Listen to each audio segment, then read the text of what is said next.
첫 코너는 한 주간 시청자들이 관심을 가졌던 MBC 관련 이슈들을 뽑아 확인해보는 시청자 픽 시간입니다. 관련 키워드 먼저 살펴볼게요. 공공주택, 무명열사, 양파 부부, 장난감. 먼저 무명열사라는 단어부터 확인해 보겠습니다. 어느 프로그램과 연관된 키워드인가요? 광주 MBC에서 제작한 5.18 특집 다큐 나를 찾아줘 관련 키워드입니다. 이 작품은 5.18 민주화운동 당시 희생된 무명열사와 행방불명자의 현재를 조명했는데요. 유해가 뒤바뀐 채로 매장된 고 양창근 씨의 죽음을 추적하면서 계엄군의 잔악함과 함께 당시 시신 수습 과정에서의 문제점을 짚었습니다. 17의 나이에 희생된 양창근. 아니, 41년간 창근이로 알고 있던 누군가. 양창근의 유가족에게 채취한 혈액의 유전자를 대조한 결과 일치됨에 따라 양창근의 유해가 뒤바뀌어 매장된 사실을 확인하였습니다. 어떻게 이런 일이 생긴 걸까? 80년 5월, 창근이에겐 무슨 일이 있었던 걸까요? 80년 5월 17일 밤, 비상계엄령이 전국으로 확대되고 광주 시민들은 순식간에 폭도가 되었습니다. 당시 고1이었던 창근이 역시 19일 오후 시위대에 합류합니다. 군인들이 시민들을 때리고 함부로 해가지고 도저히 참을 수가 없다 막 그런 심정이었던 것 같습니다. 그렇게 잡아도 계속 여러 번 잡았다고 그럽니다. 결국 창근이는 집으로 돌아오지 못했습니다. 부모님께 전해진 창근이의 사망 원인은 두부 관통 총상. 그런데 28일 진행된 검시조서에는 양창근이라는 이름 대신 문민규라는 이름이 쓰여 있었는데요. 가족들이 창근이로 알고 있던 유해 역시 유진관이라는 이름으로 검시를 받았습니다. 생지옥 속에서 이름마저 잃어버린 창근이. 교련복 바지에 푸른색 체육복 상의를 입고 있던 소년을 알아본 사람은 단 한 명도 없었을까요? 그 기억할 수가 없어요. 제가 일일이 이렇게 해가지고 뭐 저지가 된 것도 아니고 절제는 기록을 안 했어요. 이분에게 특징이 무엇이 있을까? 그랬더니 숭일실구 체육복이라는 특징이 있다는 걸 알게 되었습니다. 그래서 그 체육복을 토대로 숭일실구에 대해서 추적을 했고 그 과정 속에 적십자병원에 사망하신 분이 우리가 찾고 있는 그 무명열사하고 동일인일 것 같다라는 가정을 해서 하나하나 저희가 확인해 가는 과정 속에 그 적십자병원에 있는 사진에 그 분이 무명열사라는 것을 최종적으로 확인을 하게 된 겁니다. 실제 그래서 이 양창근의 형님에게 혹시 모르니까 이 부분을 한번 확인을 해봅시다. 유전자를 확인을 해보니까 실제 사가시 96번의 무명열사와 양창근의 형님이 유전자가 일치가 된 거죠. 80년 5월, 당시 군 복무 중이었던 창근이의 형 중근 씨. 늦어버린 진실만큼 부모님에 대한 그리움이 사무칩니다.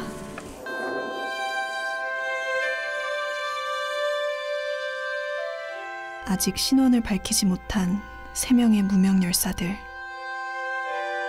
소재조차 파악하지 못한 70여 명의 행방불명자. 가족들의 시간은 여전히 80년 5월에 멈춰 있습니다.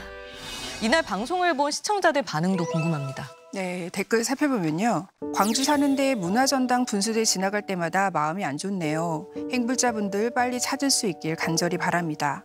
당신들 덕분에 제가 행복하게 살고 있어요. 감사합니다. 저도 더 좋은 세상을 위해 노력하겠습니다. 아직 유해를 찾지 못해 행방불명으로 처리된 이들이 하루빨리 가족의 품으로 돌아가길 바라는 목소리가 많았습니다.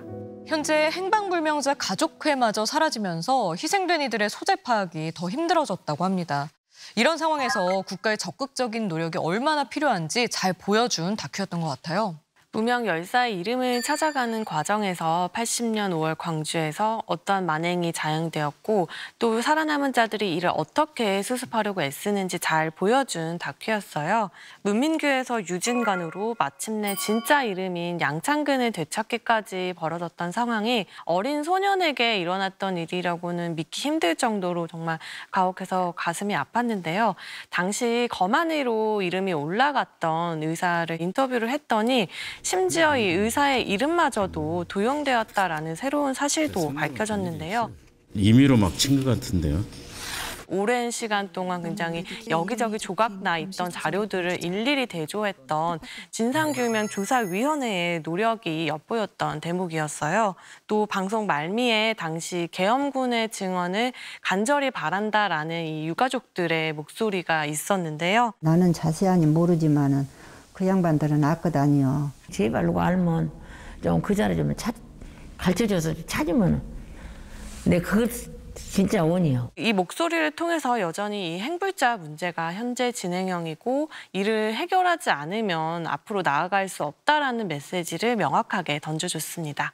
이번 다큐가 보여주는 건 정말 또 명백합니다. 현재 진행형이다. 끝난 과거가 아니라는 걸 보여주는 거죠. 그 시신의 이름을 되찾아주는 과정, 그리고 그 유족들이 내 그 아이가, 내 형제가 이날 죽은 건 확실한데 지금 어디 있는지 모른다는 어떤 이 기가 막힌 상황 같은 것들을 보여주면서 이 진상규명을 위한 노력을 하면 이제 뭐 과거 기록 하나하나 다 들춰본다거나 아니면 보관했던 DNA를 유족 DNA와 대조해보는 과정을 통해서 그 무명 열사 이름을 찾고 가족품에 돌려주고 이런 과정이 여전히 현재 진행으로 벌어지고 있다는 걸 보여줬다는 면에서 이분들의 이름을 되찾는 것도 중요하지만은 5.18은 끝난 게 아니다라는 걸 보여준 게 가장 중요한 다큐가 아니었나 싶습니다. 저는 그 5.18 민주화운동을 다룬 이 다큐멘터리의 내레이션을 고민시 씨가 맡아서 했는데 이 부분도 좀 인상 깊었습니다. 왜냐하면 고민시 씨 같은 경우는 이 5.18 민주화운동을 다뤘던 5월의 청춘이라는 그 드라마의 또 간호사 역을 맡아서 열연을 펼쳤는데요. 이후에도 계속 5.18 민주화운동에 대한 꾸준한 관심을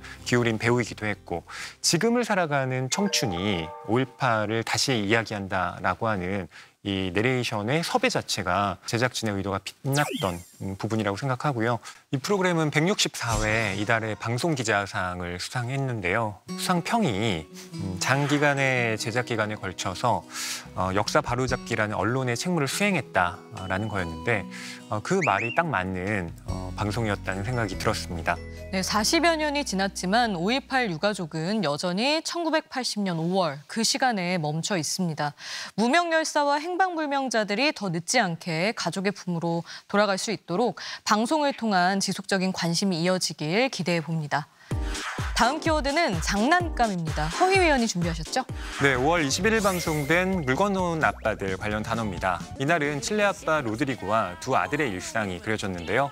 보드게임, 피규어, 로봇 등 아이들의 장난감을 함께 만들며 놀이로 학습하는 이과 교육을 선보였습니다. 칠레에서 물 건너온 10년 차 된 난테테오 아빠 로드리고라고 합니다. 반갑습니다.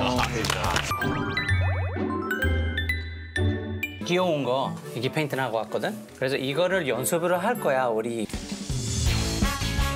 우와. 재밌겠다. 장난감으로 그냥 눈앞에서 만드는 거 아니에요? 그거 칠해주고. 판을 이렇게 물로 해가지고 그 다음에 봐봐 이렇게. 저번에 해봤잖아. 그래. 너무 많이 넣어. 너무 재밌겠다 애기들 입장에서. 여기 조금만 기다려. 아빠는 준비할게. 이것도 뭡니까? 보드게임은 하려고 하는 거야. 컬렉션도 하고 페인트도 하기도 하고 그다음에 갖고 넣는 거죠. 넣는 거구나. 네. 이게 하는 게 중요한 게 뭐지? 사람한테도 눈 보면서 얘기하고 그리고 물어보고 또박또박 얘기해야 되지. 그치? 그래야지 매너야. 이거를 항상 매너 있게 게임 해야 돼. 그러면 이제는 반영할 거예요? 응, 다 여기로. 아, 그러면 이게 주사기 준비하세요. 오 필요해요. 몇 개 들어왔어? 됐다. 2개 됐어? 응. 아빠는 4 이상 나오면은 아빠는 살릴 수 있는 거야. 그럼 5 나와야 돼. 아빠 하나는 세이브하고 하나는 6 나왔고 하나는 2 나왔어. 36인치. 이렇게 재야 돼요? 이 게임을 하면서 좋은 게 뭐냐면 와. 인치에 배우게 돼. 아 저렇게 한다고? 네, 이거 5인치. 요새는 노는 것도 멋있게 논다. 진짜. 이거 하면은 하루 종일 그냥 가겠네요. 근데 지금 보시면서 놀면서 그래도 뭘 배우고 있어요. 인치, 그리고 아빠랑 눈 보고 토박토박 얘기하고. 하게 됐어, 아이들. 그치? 10. 큰 스파이는 얘는 15mm 타자. 우와! 한 마리 죽고, 잠깐만. 한 마리 더 죽었어, 아빠 거. 아빠는 계속 죽기만 하네. 내가 이겼어. 한테 이겼어. 자, 잘했습니다. 누구 햄스터? 아니, 손을 똑바로 해야지. 저 햄스터는 누구? 감사합니다. 제가 이겼대. 봐주는 건 아닌데 약간 루샤위를 잘 던지는. 절대 안 봐줘. 언제가 본인 힘으로 이기는 게 얼마나 더 좋은지. 놀이와 교육의 장벽을 허문 열정 아빠 로드리고의 육아법이 눈길을 끌었는데요. 시청자들 반응은 어땠나요? 네, 댓글 살펴보면요. 칠레 아빠 너무 멋진 것 같아요. 진짜 놀면서 교육이라는 걸 실천하시네요. 칠레 로드리고 아빠 대단합니다. 함께 만들고 함께 놀이하고 참 좋은 모습입니다. 이 로드리고의 교육관에 호응하는 댓글이 많았습니다.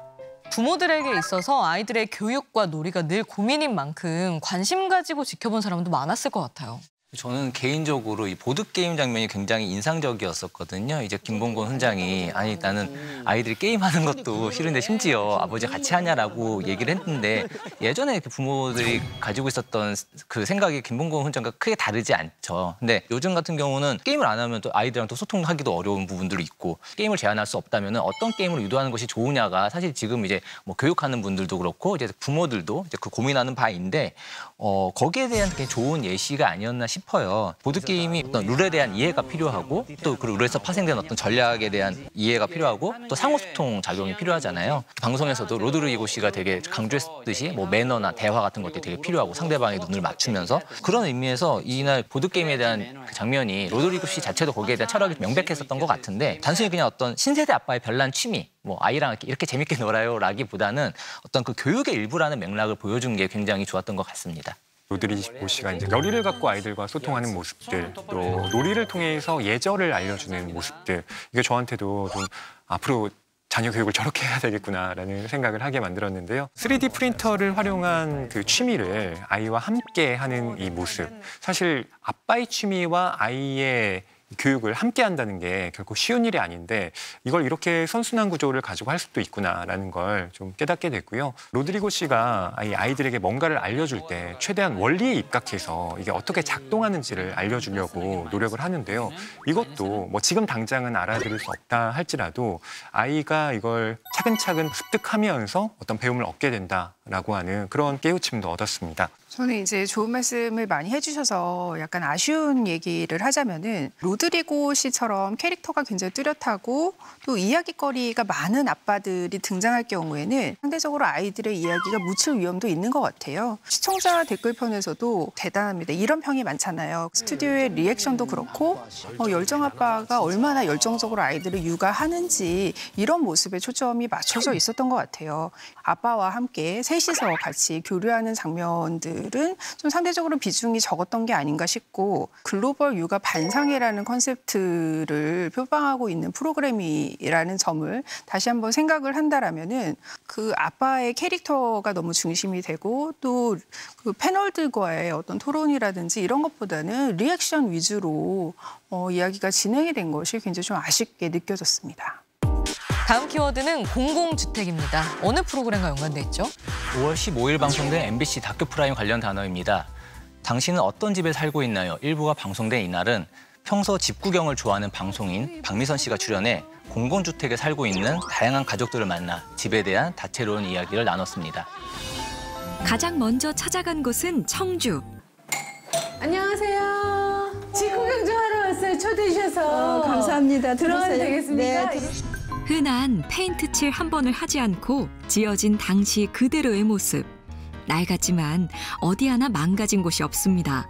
그럼 어떻게 여기까지 오셨어요? 유암동에서 방 한 칸에 네 식구가 살기 참 버겁고 힘들었는데 이웃집에 있는 저보다 나이가 어린 아줌마가 백오동으로 자기 집을 사왔대. 그래서 찾아갖고 여기 한번 와보니까 괜찮은 거야.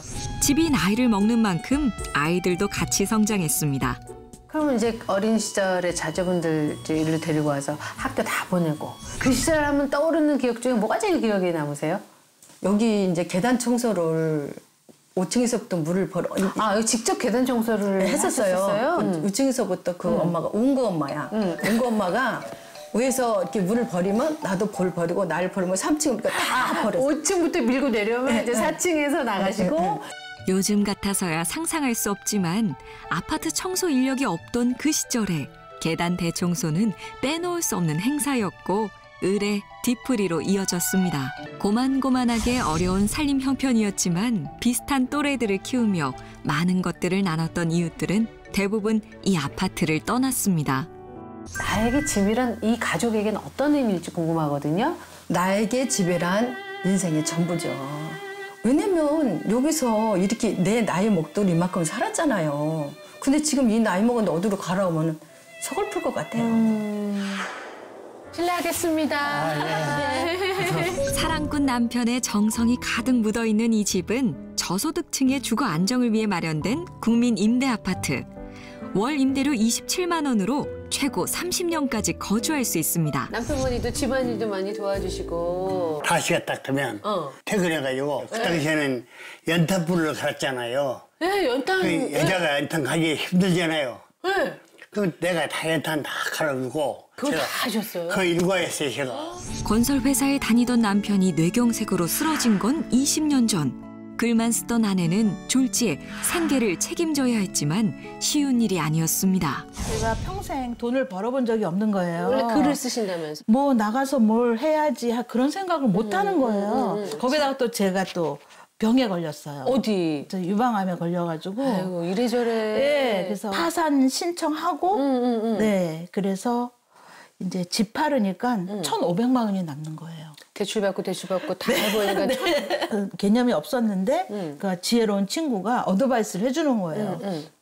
너같이 그렇게 못 사는 애들은 좀 신청을 하면 될 수 있을 거라고. 공공주택 자격 조건이 네, 됩니다. 되게 너무 사랑이 많은 부부셔서 너무 보기 좋으시고 두 분의 웃음을 이 집이 지켜주고 있어서 더더군다나 고맙다는 생각이 들거든요. 그래서 두 분에게는 집의 의미가 남다를 것 같아요. 집은 나에게 무엇이다? 책이라고 생각해요. 책? 인생을 써나가는데 책이 없으면은 어디다 써나가겠어요. 그러니까 우리가 오래오래 얘기할수록 그 책이 점점 더 좋게 만들어지잖아요. 근데 그 바탕이 바로 집이라는 그런 생각. 우리의 인생을 써내려가는 책 같은 것이 바로. 우리나라 주거 형태의 하나로 자리 잡은 공공주택의 선순환 역할과 더불어서 공공주택에 관한 오해와 편견에 대해 살펴본 시간이었죠. 이번 다큐프라임 같은 경우는 사람에 집중하면서 이 집이 사람이 사는 터전으로서 어떠한 의미를 갖는지를 집중적으로 조명했다는데 의의점이 있었다고 생각이 듭니다. 다둥이 가족부터 독립운동가 후손까지 다양한 가족의 형태를 보여주면서 박미선 씨가 아주 매끄러운 대화를 이끌어 나갔는데요. 시청자들이 이번 방송을 통해 공공주택이 좀 더 확대되어야 하고 그 기준도 조금 완화되면서 보다 많은 분들이 혜택을 누려야 하지 않을까? 이런 의식을 가졌다고 생각이 듭니다. 다양한 형태의 공공주택에서 살고 있는 다양한 사람들을 만날 수 있었다라는 점이 이 프로그램의 가장 긍정적인 부분이었어요. 다만 혼자 사는 여성들을 제외하고는 이제 출연하신 분들이 다 이제 혼인으로 맺어진 부부였어요. 지금 현재 이제 공공주택에 신청을 하려면 결혼을 했거나 다둥이거나 아니면 결혼 전에 1인 청년 가구일 경우 이럴 때 가산점이 붙기 때문에 그렇지 않은 형태의 가족들, 이미 혈연으로 맺어지지 않은 가족들이 많은 상태에서는 이들을 어떻게 공공주택으로 포용할 것인지에 대한 정책도 필요하지 않나 하는 것을 이 다큐를 통해서 더욱 느꼈습니다. 방송이 구성을 굉장히 깔끔하게 했다라는 생각을 하면서 봤어요. 대한민국 아파트 5채 중에 한 채가 공공주택일 정도로 굉장히 보편화된 주택 유형이지만 그런데요, 이 공공주택에 살고 계신 분들에 대해서는 우리가 너무 모르고 있다는 생각이 들었습니다. 실제로 이 공공주택에 살고 있는 이들에 대한 어떤 편견이 굉장히 많이 확대되고 있기 때문에 거기에 대한 문제 제기를 한 것은 굉장히 공감이 갔고요. 맨 처음에 등장한 출연자 같은 경우에는 그 대가족 그리고 공동체 문화가 살아 있었던 가장 오래된 그 공공주택의 이야기를 들었어요. 그리고 이제 맨 마지막 구성에는 그 생애 첫 보금자리를 갖게 된 그 청년 1인 가구의 이야기로 마무리가 됐는데 자연스럽게 우리 사회의 어떤 보편적인 가구 유형의 변화 형태를 되게 잘 보여주는 그런 구성이었다라고 생각을 하고요. 앞서 이제 문제 제기를 했을 때 그 공공주택에 살고 있는 이들에 대한 편견을 언급을 했는데 이런 공공주택을 향한 편견이 굉장히 일상적으로 자리 잡고 있구나라는 어떤 경각심도 불러일으켜주면서 공공주택에 살면은 다 모든 걸 아무것도 누리고 살면 안 되는 것처럼 아직 그런 것 같아요. LH 살면은 조금 부정적인 시선이 없지 않아 있는 것 같아요. 자연스럽게 이런 편견을 해소하려는 이 방송의 메시지가 좀 전달된 장면이었다고 생각을 합니다. 다음 키워드 살펴볼게요. 양파 부부입니다. 이번 키워드는 이지혜 위원이 준비하셨죠? 네, 5월 15일 방송된 오은영 리포트 결혼지역 관련 키워드입니다. 이날은 까도 문제가 나오는 양파 부부의 모습이 전파를 탔는데요. 3번의 투자 실패, 월 대출이자만 400만 원이 넘는 등 심각한 경제적 문제에 이혼까지 고민 중인 부부의 사연이 소개됐습니다. 얼굴에 근심이 그죠? 항상 걱정을 많이 하시는 것 같아요.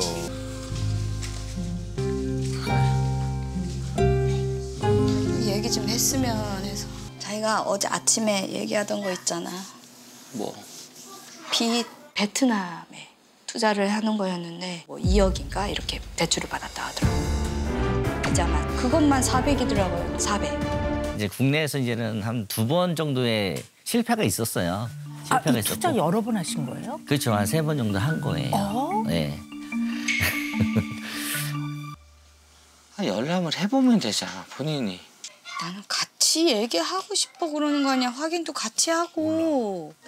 대한민국 누구나 주소만 하면요, 열람 돼요. 최고 채권액이라는 게 있지. 1억 3천이지. 이게 뭔데? 대출을 할 때는, 설정을 할 때는 빌려준 만큼만 하는 게 아니야. 130%, 150%로 더 설정을 더 잡는다고, 금액을. 1억이면 얼마를 잡는 게 맞아? 1,300. 왜 1,300이야? 1억이면 얼마를 잡는 게 맞냐고, 130%인데. 그건 몰라, 나는. 130%면 30%잖아, 30% 그지? 응. 30%를 더 잡는다고. 그 이유가 있어? 지금 이유 설명했잖아, 금방.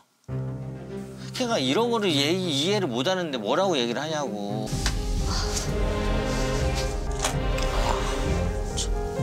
부부면은 상의를 하는 게 맞잖아요. 상의라는 걸 한 번도 안 했어요. 아내분이 경제에 대해서 얼마나 아느냐 모르느냐가 하나도 중요하지 않아요. 아니 함께 살아가는 배우자한테 어떻게 이야기를 안 하고 대출하니 이게 좀 중요한 거지. 저 깜짝 놀랐어요. 너무 당당하시더라고요. 빚을 이렇게 졌는데. 아내가 경제에 대한 상식이 부족하다는 이유로 그냥 윽박 지르고 타박을 하고 이거는 전 아니라고 봅니다. 앞으로 좀 더 아이들하고 더 잘 지낼 수 있는 방향을 좀 제시해드리기 위해서는 두 분이 먼저 재무 상담을 좀 받도록 먼저 그렇게 제가 제안을 했어요. 지금 좀 상황이 좋다라고 생각은 안 드시고요, 그죠? 그렇죠. 네. 6개월, 1년, 그 전에 이제는 3개월, 5개월 그 정도로 보고 사실상 했던 일이었었던 부분인 거거든요, 사실상. 이분 어디 있어요? 혹시 도망가셨나요? 그렇죠. 다 결과적으로 잠수. 그러면 이거는 투자가 해서 실패를 하기보다 사기 아닌가요? 일단 민사라도 걸어 놓으시는 게 가장 제일 기본이 될 것 같고요. 사람이 살면서 판단을 잘못하거나 실수를 해서 실패를 해보기도 해요. 근데 대개 그 실패를 거울 삼아 다음번에는 다른 전략과 다른 방식을 적용해요. 일단 그동안은 미안했고 이 기회를 삼아 다시 한번 약속하니까 나는 좀 다시 믿어줬으면 좋겠고 좀 일단 미안해.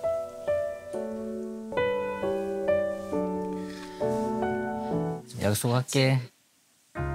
네. 약속. 네. 가정의 경제적 문제가 흔한 이혼 사유로 꼽히는 만큼 많은 부부들에게 생각할 거리를 던져준 방송이었죠. 시청자들 반응도 궁금하네요. 네, 댓글 준비했습니다. 갚지도 못할 빚이 대체 얼마인 거죠? 와이프와 아이들이 안쓰럽네요. 상의도 없이 일 벌리는 건 아니죠. 부부인데. 많이 답답하겠지만 고쳐서 잘 살았으면 좋겠어요. 남편의 독단적인 투자로 경제적 어려움을 겪고 있는 아내의 상황을 안타까워하는 시선이 많았습니다. 위원들은 오은영 리포트 결혼지옥 어떻게 보셨나요? 이번에는 결혼지옥에 좀 한계가 많이 드러났던 회차였어요. 이번 회차의 남편 같은 경우에는 아내가 좀 경제적으로 무지하다고 해서 아예 뭐 자신이 진 빚에 대해서 잘 알리지도 않고 또 장모에게 진 빚은 빚으로도 이제 치지 않는 그런 경제관념이 사실 이게 심리 상담을 통해서 해결될 수 있는 부분인가라는 의심이 좀 가장 먼저 들었고요. 무엇보다도 이제 투자 중독 부분을 제외하고는 이제 재무적인 부분에 관련된 문제였기 때문에 오은영 박사가 이제 해결책을 내놓을 수 있는 부분 자체가 많지 않았다는 게 가장 큰 한계였던 것 같아요. 이번 편이 유독 그랬지만은 굉장히 많은 회차에서 사실 경제적 문제들이 그 배경에 깔려 있는 부분들이 있었는데 이날 그 남편의 이해가 안 될 정도의 그 단독적인 투자라든가 이런 것들에 대해서 이제 남편이 좀 어릴 적에 외로움을 겪었고 그런 분석이 있었어요. 이 사람이 나한테 되게 따뜻하게 해주네. 그럼 또 들어준단 말이에요.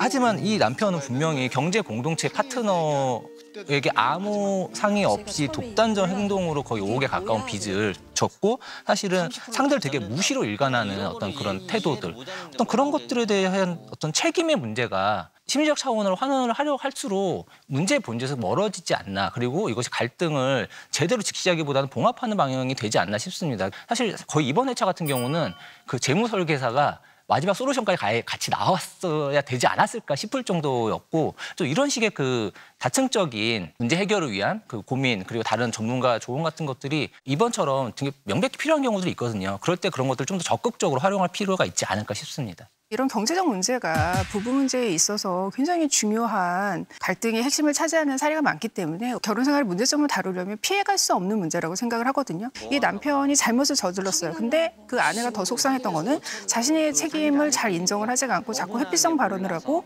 너무 당당하다라는 거예요. 오은영 박사가 거기에서는 굉장히 어떤 소통 전문가로서 정확한 지적을 해준 지점이 용어가 명확하지 않다라는 거예요. 또 투자 중독에 가까운 그런 상태이다라고 생각을 해서 마지막에 이제 재무 상담뿐만이 아니라 심리 상담을 같이 병행을 하고 있다라고 자막이 나왔는데 이제 오은영 그 리포트라는 프로그램 자체가 그 안에서의 어떤 솔루션을 보여주기는 어려운 사례였지만 이러한 사례도 분명히 존재를 하고 어떤 해결법을 그래도 같이 좀 모색을 해보자는 어떤 제작진의 의도가 보여서 저는 그 점에 좀 점수를 주고 싶습니다. 앞서 나온 이야기에 귀 기울여 많은 부부들의 갈등을 해소할 수 있는 오은영 리포트 결혼지옥의 현실적인 힐링 리포트 기대해 보겠습니다.